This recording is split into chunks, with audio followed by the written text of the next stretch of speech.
আসসালামু আলাইকুম। সম্মান দেওয়ার এবং কেড়ে নেওয়ার মালিক একমাত্র আল্লাহ। তার উৎকৃষ্ট উদাহরণ আমাদের বিগত দুই সাবেক প্রধানমন্ত্রী হযরত শেখ হাসিনা এবং খালেদা জিয়ার মাধ্যমে আমরা এটা প্রতীয়মান করতে পারি।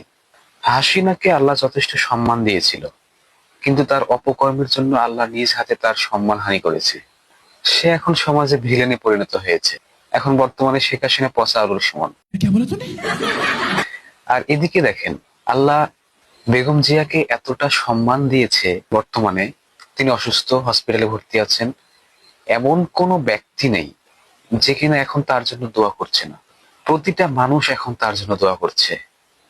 ধর্ম, বর্ণ, গোত্র, রাজনৈতিক বিভিন্ন দল মত নির্বিশেষে সবাই তার জন্য দোয়া করছে, যাতে তিনি সুস্থ হয়ে আবার আমাদের মাঝে ফিরে আসতে পারেন। আর আমি ব্যক্তিগতভাবে মনে করি, তার একদিনের জন্য হলেও চতুর্থবারের মতো প্রধানমন্ত্রীর দায়িত্ব পালন করা উচিত।